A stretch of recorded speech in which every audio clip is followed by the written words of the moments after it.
Добар ден, драги ученици! Денес на часот по македонски јазик ќе учиме една песна.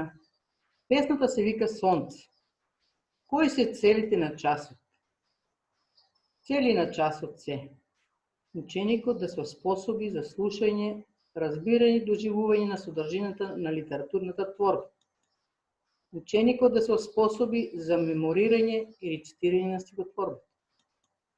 Ученикот да се оспособи за анализа на песната. Ученикот да ги пронаоѓа римуваните зборови.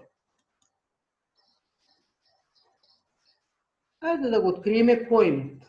За кој поим станува збор? Од секоја слика да ја запишеме првата буква.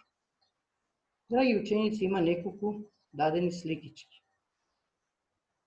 Која е првата слика?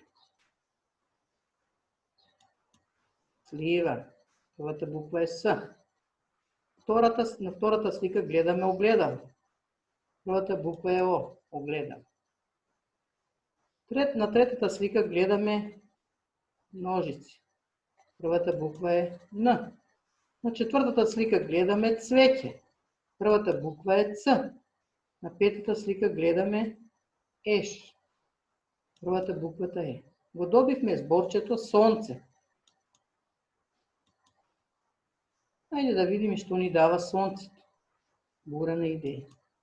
Сонцето ни дава светлина, сонцето ни дава топлина, сонцето не грее,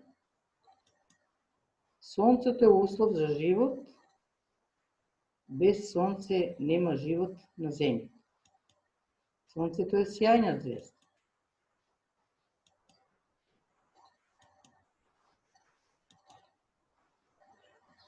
Јас ќе ви ја прочитам песничката, драги ученици, вие внимателно слушајте.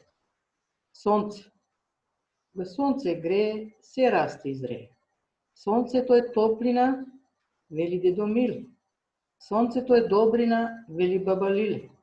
Сонцето е светлина, вели чичо Мите.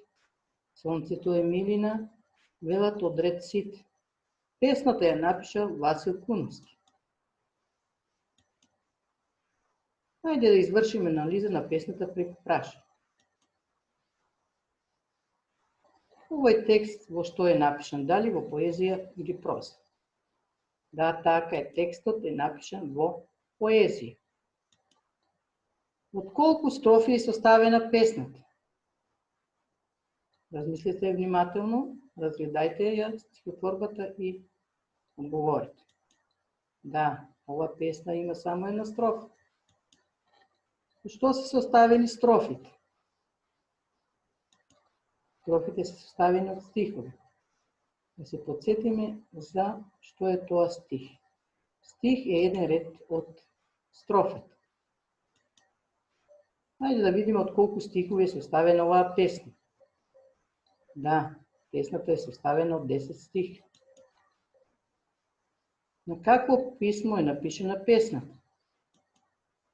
Песната е напишана на латинично писмо. Која е причината за се да расте и зрее? Причината за се да расте и зрее е сонцето.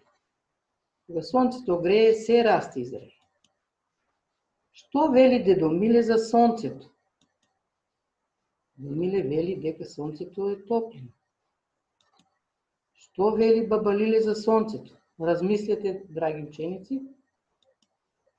Баба Лиле вели дека сонцето е добрина. Што вели чичо Мите?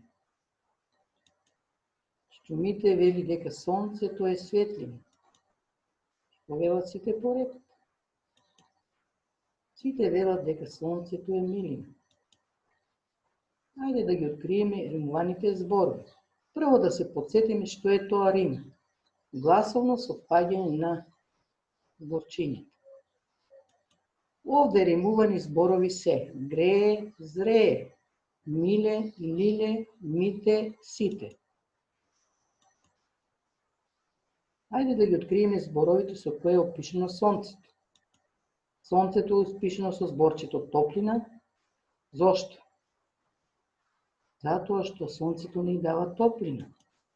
Сонцето е опишено со светлина, затоа што сонцето е осветлило земјината топка. Сонцето е опишено со милина, сонцето грее, сонцето е добрина, бидејќи тоа е природен извор за светлина.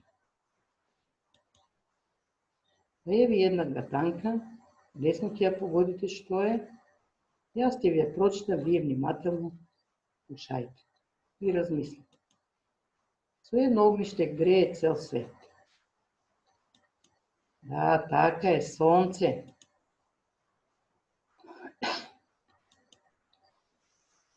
Домашна задача. Внимателно прочитајте ја стихотворбата неколку пати, научите ја напамет, а потоа рецитирајте. Потоа препишете ја стихотворбата ракописно со латинични букви во тетрадката по македонски јазик. Успешна работа!